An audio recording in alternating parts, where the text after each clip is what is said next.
Isang malakas na bagyo ang paparating, ayon sa balita na narinig ko kanina sa radyo. Diyos ko, gabayan niyo po ako. Lalo na't hindi ko alam kung anong lugar itong narating ko. Nagahalong takot at pagod at gutom ang nararamdaman ko. Pero hindi ako maaaring tumigil sa aking pagtakbo. At baka maabutan ako ng mga lalaking yun. Sino ba sila? At ano ang kailangan nila sa akin? Bakit pinagtangkaan nilang kitlin ang aking buhay? Ipinagpatuloy ko ang aking pagtakbo hanggang sa bumuhos na nga ang napakalakas na ulan. Lalo akong nanghina dahil sa maputik at masukal na daan na aking dinaraanan. Madilim na rin ang paligid dahil sa sama ng panahon, hanggang sa may narinig akong kaluskos sa hindi kalayuan. Kaya naman pinilit ko ang aking sarili na maigalaw ang nagmamanhid kong katawan para takasan ang kapahamakan. Hanggang sa maramdaman ko na lang na may humablot sa akin at may matulis na bagay na bumaon sa aking katawan at tuluyan na akong nilamon ng kadiliman. Ano? Kumusta ang pinag-uutos ko sa inyo? Nagawa niyo ba ng maayos? Siguraduhin niyo lang na hindi tayo sasabit. Dahil kung hindi, malilintikan kayo sa akin. Madilim na anyo ni Miguel habang binibigkas niya ang mga salitang yun, na para bang hindi niya kapatid ang babaeng pinapapatay niya sa kanyang mga tauhan. Dad, Ma'am, kumusta po? May balita na ba kay Maureen? Nag-aalalang tanong ni Miguel. Wala pa nga, iho. Nag-aalala na nga ako sa mami mo. Magdamag siyang walang tulog. Iyak ng iyak sa pag-aalala sa kapatid mo. Pero hanggang ngayon wala pa ring balita ang mga kapulisan kung anong nangyari sa kanya. Para na ako masisiraan ng bait sa kaiisip.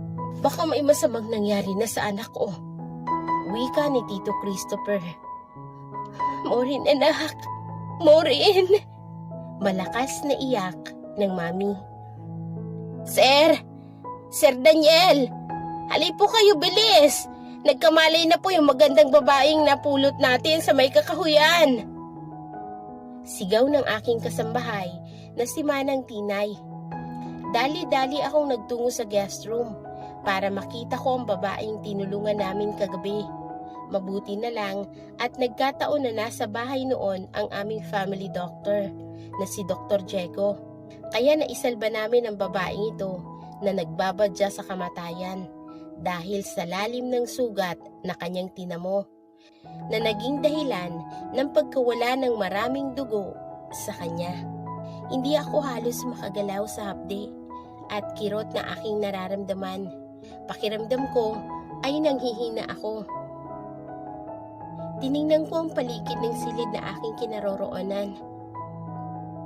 Nasaan ako? Kaninong bahay ito? Nang biglang bumukas ang pinto at bumungad sa akin ang isang may magandang pangangatawan na mapagkakamalan mong ang artista ng telebisyon kung iyong pagmamasdan. Saglit kong nakalimutan ang aking kalagayan. Para bang na-love at first sight ako sa lalaking ito. Ano ka ba naman, Maureen? Munti ka na ngang mamatay kagabi. Nakuha mo pa rin kiligin. Saway ko sa aking sarili. Lumakad ang lalaki papunta sa aking higaan at naupo sa upuan habang nakatingin sa akin.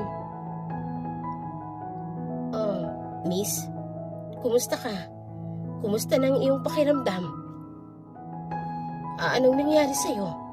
Natagpuan ka namin kagabi sa may kakahuyan. Sugatan ka at nag-aagaw buhay. Kilala mo bang may gawa nito sa'yo?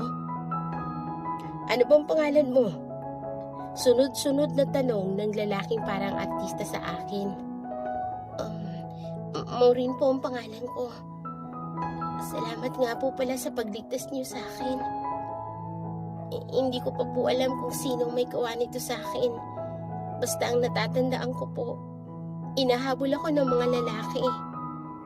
Gusto nila akong patayin. Takot na sabi ko habang naiiyak dahil sa pangyayari.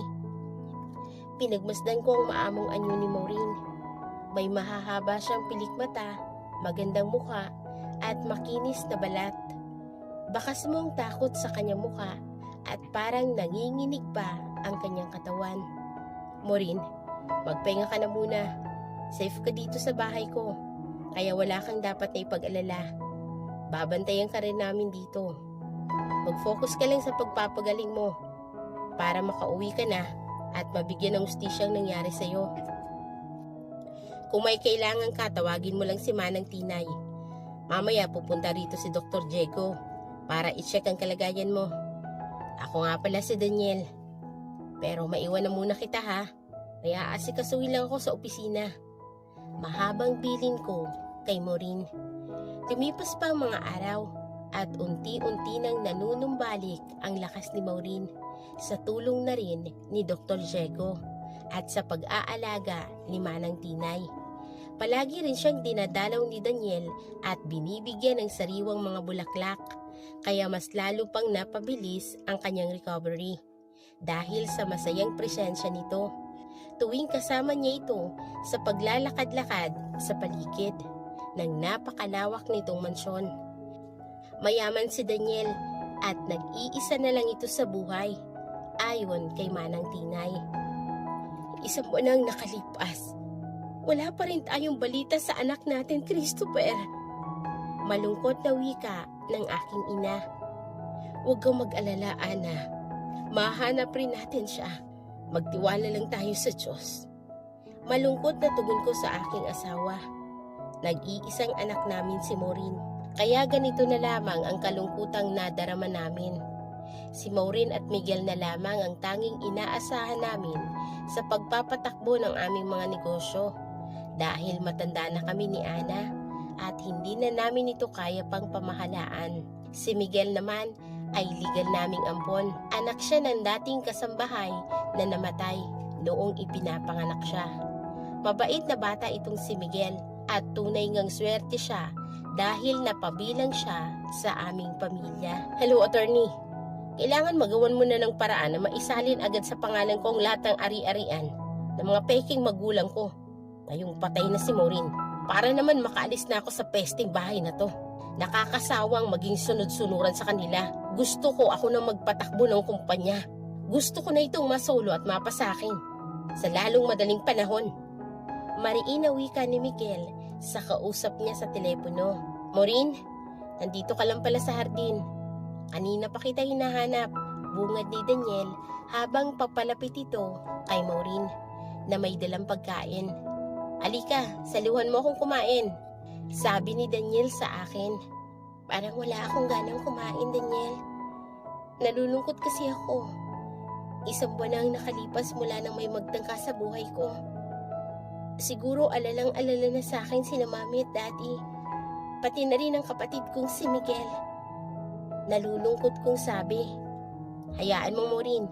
Pag magaling na magaling ka na, ihahatid kita sa bahay ninyo. Pangako yan.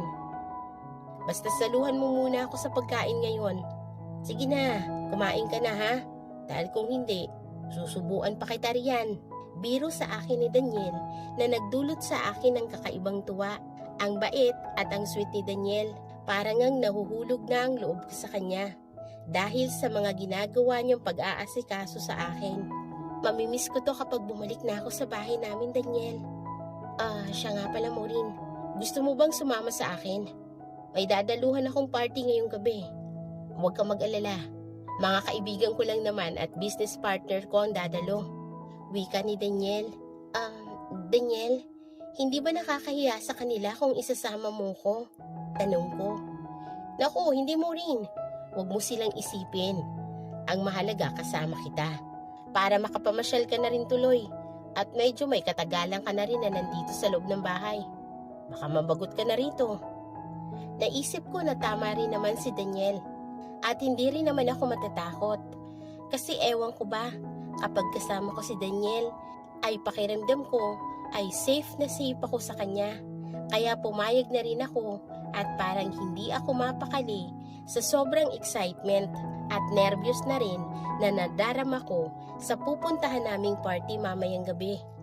Maureen, Narito na nga po pala yung mga damit na susuotin mo sa party. Pinadala po ito ni Sir Daniel, ma'am. Nariyan na rin po ang lahat ng mga kailangan mong gamit para mamaya.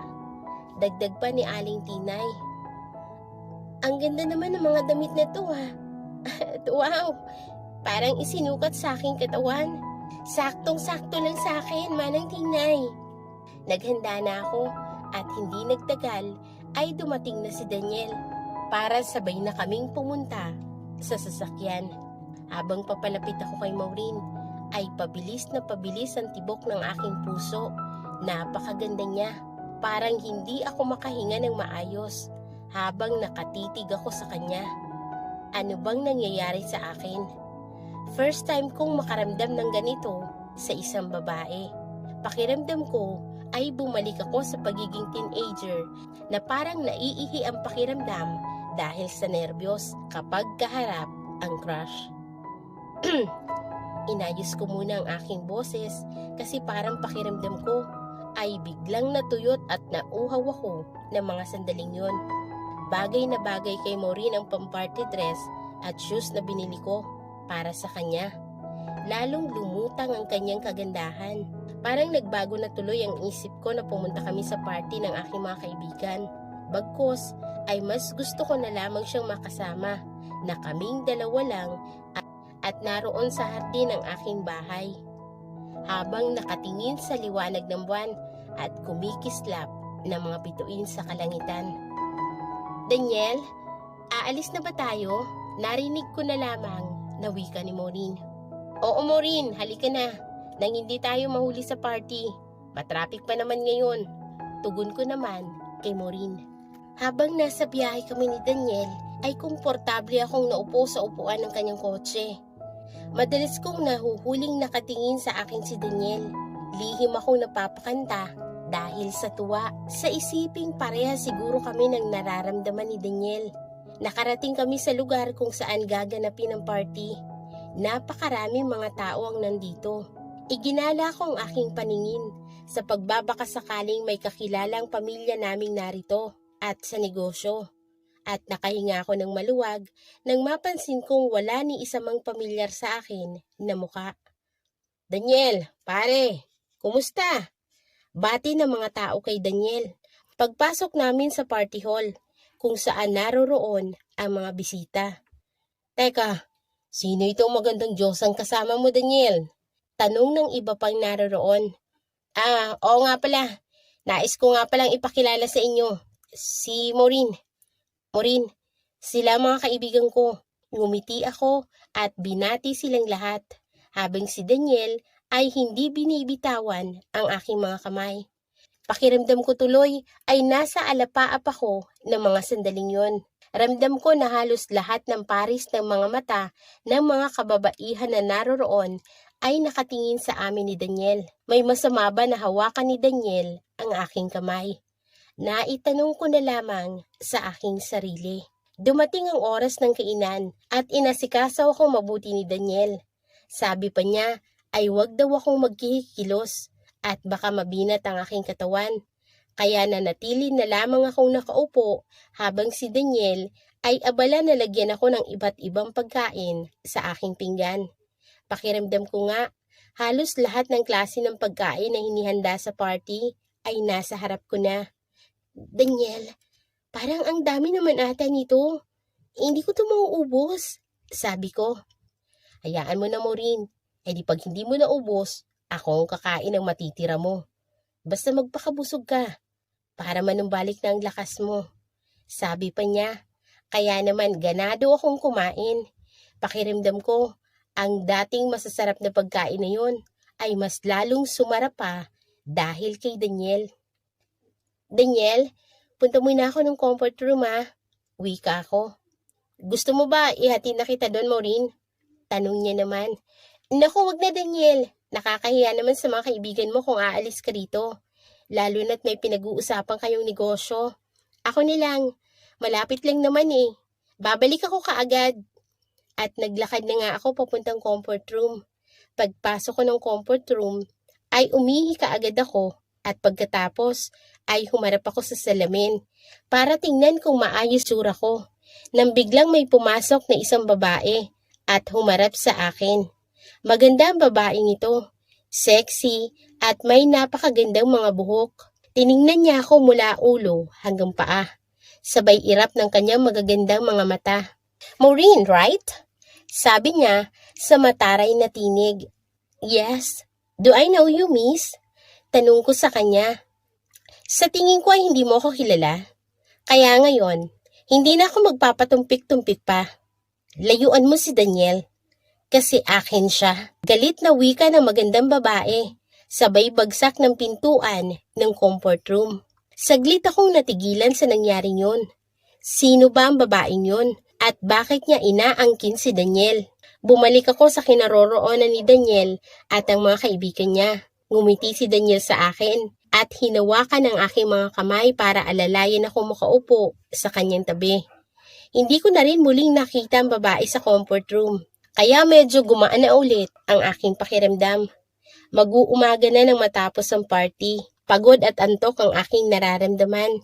Kaya hindi ko namalayan na nakatulog na ako sa aming biyahe pa uwi. Naramdaman ko na lamang buhat-buhat ako ni Daniel patungo sa guest room na tinutuluyan ko. Simula nang ma-rescue nila ako sa kakahuyan nung gabing may magtangka sa buhay ko. Dahan-dahan akong ibinaba ni Daniel sa kama at nilagyan ng kumot matapos niyang buksan ang aircon ng aking kwarto. "Good night, my princess." Sabay halik ni Daniel sa aking noo at tuluyan ng lumabas ng aking kwarto. Tanghali na ako nang magising at napasarap ang aking tulog dahil sa sobrang pagod noong nagdaang gabi. "Ma'am! Dad! Nandito na po ako!" Sigaw ko nang makapasok kami ni Daniel sa aming bahay. Magaling na kasi ako at malakas na rin ang aking pangangatawan. Kaya nagdesisyon ako na bumalik dito sa amin para naman maibsan ang pag-aalala ng aking mga magulang sa aking biglaang pagkawala. Kaya naman hinatid ako ni Daniel para makita at makilala niya rin ang aking pamilya. "Anak! Maureen! Oh, Diyos ko! Ikaw nga!" Nagahalong tuwa at pananabik ang nakita ko sa mukha ng aking mga magulang nang sugurin nila ako ng mahigpit na yakap. Napaiyak pa sina mami at daddy habang ikinikwento ko ang nangyari sa akin. "Ma'am, Dad, si Daniel nga po pala.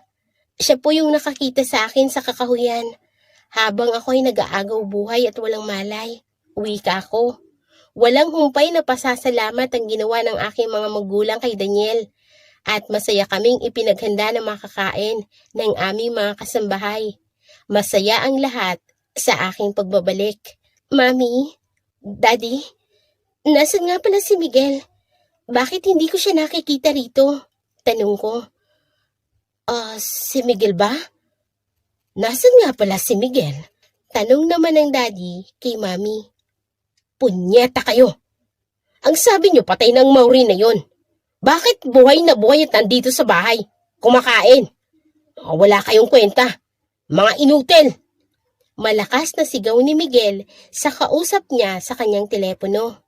Masayang nagkukwentuhan sila Maureen sa kanilang hardin nang biglang dumating si Miguel at niyakap si Maureen ng mahigpit, kasabay ng pagpatak ng kanyang luha. "Mabuti naman at nakauwi ka ng ligtas, ate. Akala namin kung napano ka na. Ang tagal mong nawala. Kahit mga kapulisan walang nakuhang balita sa iyong pagkawala." Mahabang wika ni Miguel. "Sus, itong baby brother ko talaga, oh. Tahan na, huwag ka nang umiyak. Nandito na ang ate. Magkakasama na tayong muli." Sabi ko habang yakap ko si Miguel. Tiningnan ni Miguel si Daniel at nagkamay ang dalawa matapos ko itong maipakilala sa kanya. Naging masaya ang pagbabalik ko sa aking pamilya. Gabi na at inihatid ko hanggang sa kanyang kotse si Daniel. Kinuha muna niya ang cellphone number ko para may way of communication daw kami kasi panigurado daw na mamimiss ko siya. Natawa ko nung sinabi niya ang mga salitang yon. Parang nahulaan niya ang nasa damdamin ko na para bang hindi ako sanay na wala siya sa tabi ko. Ito ang unang gabi ko na matutulog ako dito sa kwarto ko. Parang nakakapanibago. Nasanay na kasi ako sa bahay ni Daniel. Hindi ako dalawin ng antok, kaya naman ay napagpasyahan kong pumunta muna sa kusina para kumuha ng gatas. Masyado na kasing malalim ang gabi para magtawag pa ako ng kasambahay namin para lang dalhan ako ron ng paborito kong gatas. Dahan-dahan akong naglakad papuntang kusina. Habang naglalakad ako, ay may naulanigan akong nagsasalita sa hindi kalayuan. Pero wala naman akong taong nakikita. Kaya hinanap ko ang pinanggagalingan ng boses na naririnig ko. Nakita ko ang isang likod ng lalaki na nakatayo habang may kausap sa cellphone. "Gawan niyo ng paraan. Kung hindi, malilinti ka na talaga kayo sa akin," sabi ng lalaki na parang kilala ko ang boses. "Miguel?" Sambit ko. Biglang humarap sa akin ang lalaki. At tama ako. Si Miguel nga. At parang may naramdaman akong takot nang magtama ang aming mga paningin. "Ate, ikaw pala. Bakit hindi ka pa natutulog? Gabing-gabi na. Matulog ka na. Baka makasama sa kalagayan mo. Hindi ka pa ata nakakabawi sa nangyari sa'yo." Ayos lang ako, Miguel. Sinong kausap mo kanina at parang galit na galit ka?" Tanong ko. Wala yun, ate. Medyo nagka-problema lang sa opisina. Pero no worries, okay na. Tulog ka na, ate, ha? Good night.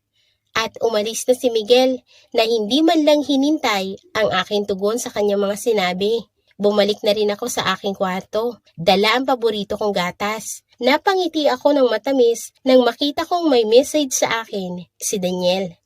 "Good night, my beautiful princess. Sweet dreams." At nakatulog nga ako na may ngiti sa aking mga labi. Surprise! Nagulat ako nang bumungad sa akin ang napakagwapong mukha ni Daniel. Sabay bigay sa akin ang hawak niyang bulaklak. "Daniel, nandito ka pala. Bakit hindi ka nag-message sa akin na pupunta ka?" Natatawa kong sabi. "Nagpaalam naman ako kay Don Christopher at saka Doña Ana na susunduin kita ngayon, Maureen. May pupuntahan tayo at may sasabihin akong importante." Parang kinabahan naman yata ako dyan sa sasabihin mo, Daniel. Pabirong wika ko. Inilagay ko muna ang mga bulaklak sa vase bago ako nag-ayos ng aking sarili. Binilisan ko pa ang pag-aayos at baka mabagot si Daniel sa paghihintay sa akin. "Daniel, I'm ready. Let's go." Masayang sabi ko. Narating namin ang lugar kung saan gustong magtungo ni Daniel. Lugar kung saan nakalibing ang kanyang mami at daddy. "Ma'am, Dad, kasama ko ngayon si Maureen, ang babaeng nagpapatibok ng aking puso. Gusto ko po sa harap ninyong dalawa, sabihin sa kanya mga salitang matagal ko nang nais sabihin. Maureen, pwede ba kitang maging girlfriend?" Parang saglit akong nabingi ng mga sandaling yun dahil sa sobrang kaba, excitement, at overflowing happiness. Parang panandalian kong nalunok ang aking dila, kaya medyo natagalan ako bago nakasagot. "Yes, Daniel. Tinatanggap kita bilang boyfriend ko." Sabi ko na nahihiyang tinig. "Yes! Yes! Thank you, Maureen. At pangako, mamahalin kita ng buong puso, my princess. I love you so much." Sabay halik sa pisngi ko at niyakap ako ng mahigpit ni Daniel. Napagpasyahan ko na bumisita sa opisina ng kumpanya namin kasi matagal-tagal na rin hindi ako nakakabalik sa pamamahala ng kumpanya ng aking mga magulang sa kadahilanang may nangyari ngang masama sa akin. Kaya naman ipinagkatiwala muna namin ang lahat sa pamamahala kay Miguel. Kasalukuyang kong tinitingnan ang records ng aming mga investors at ang mga perang pumasok sa aming kumpanya nang mapansin ko na parang may nawawalang malaking halaga dito. Kaya naman tinawag ko isa-isa ang mga pinagkakatiwalaan kong tao sa kumpanya para patingnan ko ang tungkol dito. Palabas na ako ng opisina nang may namataan akong isang babae na kausap ni Miguel. Pamilyar ang babaeng ito sa akin, kaya naman tiningnan kong mabuti ang anyo ng babae. Tama, naaalala ko ang babaeng ito. Yung babaeng nakausap ko sa comfort room doon sa party na pinuntahan namin ni Daniel. At siya rin ang babaeng nagbanta sa akin na layuan ko si Daniel. Pero bakit sila magkakilala ng aking kapatid na si Miguel? Tanong ko sa aking sarili. Naghanda na ako sa pag-uwi at susunduin nga pala ako ngayon ni Miguel. Kaya naman naglagay na ako ng konting blush on at lipstick para mas lalo pang maglow ang maputi at makinis kong mukha. Naglagay na rin ako ng konting pabango para naman fresh ang pakiramdam ko. Malayo pa lang ay tanaw ko na ang sasakyan ni Daniel. Kilalang kilala ko na ang sasakyan niya, kahit tunog nito ay kilala ko na rin. Sa tagal ng panahon na doon ako nakatira sa bahay niya, ay halos nakilala ko na kahit ang boses lamang ng mahal kong si Daniel. Maingat siyang nagpark sa harapan ko at ngumiti habang abala siya sa pagbaba ng sasakyan para pagbuksan ako ng pintuan ng kotse. Ramdam ko na may mga matang nakatitig sa amin, kaya naman napalingon ako para tingnan kung tama ang aking kutob at bongga. Tama nga, isang pares na mga mata mula sa babaeng kausap kanina ng kapatid kong si Miguel ang nakatingin sa kinaroroonan namin ni Daniel. Madilim at matalim ang kanyang mga matang nakatitig sa amin. Bigla akong nakaramdam ng takot.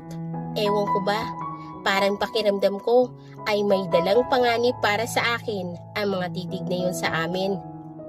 Maureen, baby, what's wrong? Are you okay? Pukaw na tanong sa akin ni Daniel sa tila natigilan kong diwa. Ha? Oo.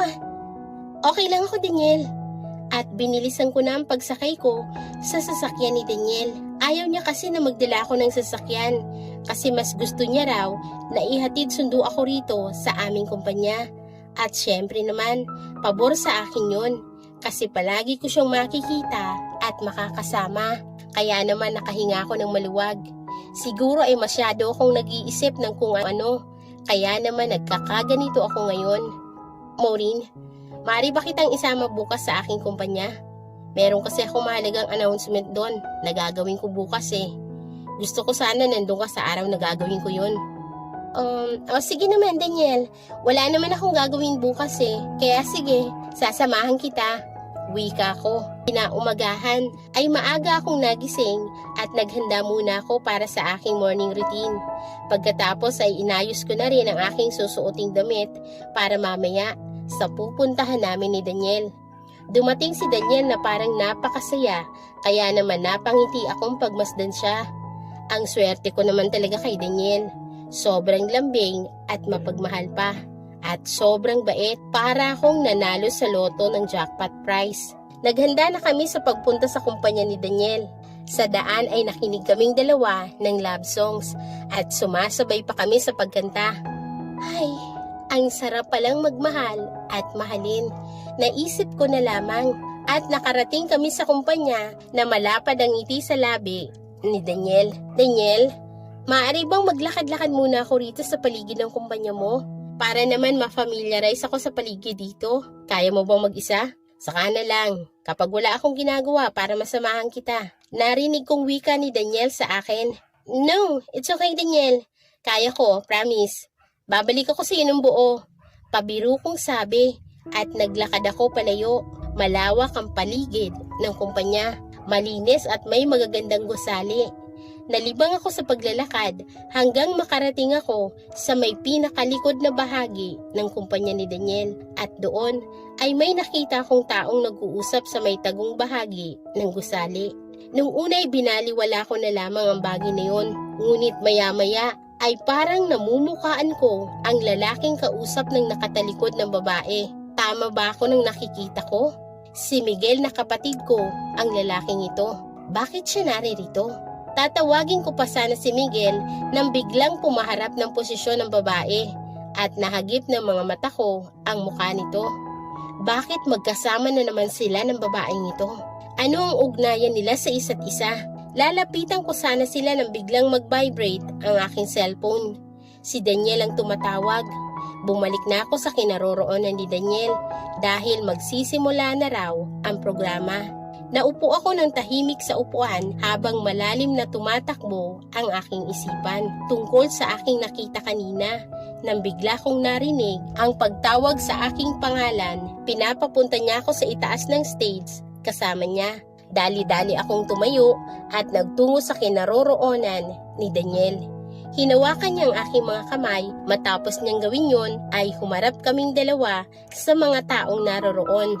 Ang sumunod na nangyari ay parang napakasayang panaginip na nangyari sa akin at halos hindi ko marinig ang magandang boses ni Daniel nang sabihin niyang, "Maureen Gutierrez, will you marry me?" Nagsigawan at palakpakan ng lahat ng mga tao at empleyado ni Daniel sa harap namin at sobrang tuwa. Samantalang ako ay walang mapagsidla ng kasiyahan, kaya naman ako napaiyak dahil sa sobrang saya.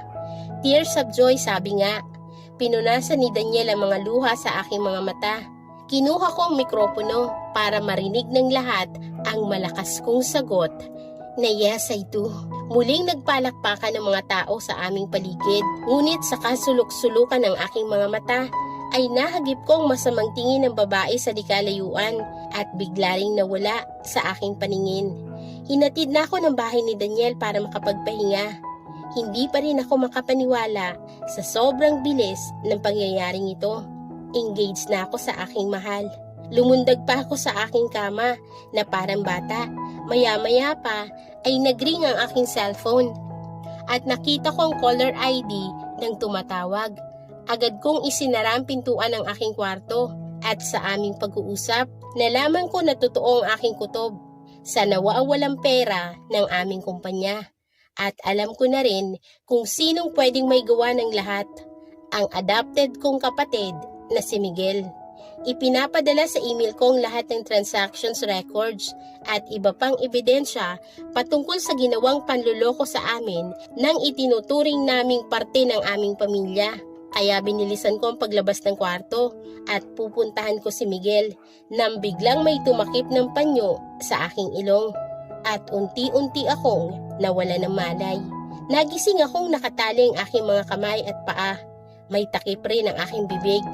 Madilim ang lugar kaya wala akong maaninag na ano paman. Nangilabot ako sa takot. Naaalala ko na naman ang munti ko ng pagkamatay. Diyos ko, tulungan mo po ako. Taimtim kong panalangin. Maya-maya pa ay may narinig akong yabag at kasunod nito ay ang pagbukas ng ilaw. Nagkunwari akong walang malay. Narinig ko ang boses ni Miguel. Lalo akong nangilabot. Ngayon ay napatunayan ko na ang kasamaang taglay ng aking itinuturing na kapatid. Hoy! Gising! Pahablot na paghawak ni Miguel sa mahaba kong buhok. Iminulat ko ang aking mga mata at mag-asawang sampal ang dumapo sa aking pisngi mula sa babaeng kasama ni Miguel. Kumusta ka, malanding babae? Sinabi ko naman sa'yo, layuan mo si Daniel. Dahil akin lang si Daniel. Pero hindi ka pa rin nakinig. Kaya etong inabot mo. Tandaan mo, papatayin ka namin ni Miguel para wala nang maging hadlang sa mga plano. Sabay sabunot sa aking buhok. Bakit ba kasi hindi ka mamatay-matay? Ipinapatay na kita. Bakit buhay ka pa rin? Sagabal ka sa mga plano kong makuha ang kumpanya. Gulat na gulat ako sa mga salitang narinig ko mula sa mga labi ni Miguel. Ngayon ay malinaw na sa akin ang lahat. Si Miguel ang may gawa ng lahat ng nangyari. Hindi ako makapaniwala na ang itinuring kong kapatid ay siyang kikitil rin sa aking buhay. Nanginginig ang aking buong katawan sa takot. Diyos ko, ayaw ko pa pong mamatay. Tulungan niyo po ako. Narinig ko kanina na aalis si na Miguel kasama ang babaeng yun. Kaya naman nag-isip ako ng paraan kung papaanong maaalis ko ang pagkakatali ng aking mga kamay at paa. Mahigpit ang pagkakatali nito at nasusugat na ang kamay ko. Pero hindi ako maaaring sumuko. Kailangan kong iligtas ang aking sarili. Hindi ako papayag na manaigang masama sa kabutihan. Ikinuskus ko ang tali sa aking mga kamay sa bakal na nakita ko. Kahit mahapdi na ay hindi ako tumigil hanggang sa maputol ang pagkakatali nito. Inalis ko na rin ang pagkakatali ng aking mga paa. Ngunit sa sobrang takot at trauma ay parang walang lakas ang aking mga tuhod. Tiningnan ko ang paligid at nagbabaka sakaling may telepono man lang dito. Pero wala. Diyos ko, Tulungan niyo po ako para makaalis ako ng ligtas dito. At saka ko lang napansin ang suot kong smartwatch. Dali-dali akong tumawag sa police station. At pagkatapos ay tinawagan ko na rin si Daniel para sabihin sa kanyang nangyari at ang aking kinaroroonan. Ngunit hindi pa nga ako nakalalabas ng gusaling ito ay narinig ko na ang boses ni Miguel. Diyos ko, tulungan niyo po ako mabigyan ng lakas na makatakas sa kanila. Nagtago ako sa likod ng poste ng gusali. Ngunit laking gulat ko nang may mahulog sa aking likuran. Nasagi ko palang nakapatong na bote sa maliit na upuan, nakatabi ng poste na aking pinagtataguan at naging dahilan para maagaw ang atensyon ni Miguel at ng babaeng kasama niya. Tumakbo sila patungo sa kinaroroonan ko. Sa sobrang takot ay pagapang akong kumilos. Dahil hanggang sa sandaling ito ay wala pa rin masyadong lakas ang aking mga tuhod. Palapit ng palapit ang mga yabag at boses nila Miguel. Iyak ako ng iyak kasi pakiramdam ko ito na ang katapusan ko. Sorry Daniel, my love, kung maiiwan na kita. Tandaan mo na hanggang sa kabilang buhay ay babaunin ko ang pagmamahal mo sa akin. Alagaan mo sana ang mga magulang ko. Paiyak kong bulong sa aking sarili na para bang narinig ni Daniel ang aking mga habilin hanggang sa may maramdaman akong mga kamay na tumakip sa aking bibig. Shh! It's me, baby. Huwag ka matakot. Ako to, si Daniel. Napanatag na lamang ako ng masilayang kong mukha ni Daniel na ngayon ay yakap-yakap ako.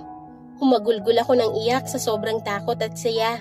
Maya-maya pa ay narinig na namin ang sirena ng pulis at kasunod nito ay ang pagkahuli ni Miguel at ang babaeng nagtangka sa aking buhay. Hindi naglaon ay nagpakasal kami ni Daniel at nagsama ng masaya kasama ang aking mommy at daddy. Hindi nagtagal ay nagkaroon kami ng isang napakalusog na sanggol na lalaki na mas lalo pang nagpatibay sa aming pagmamahalan.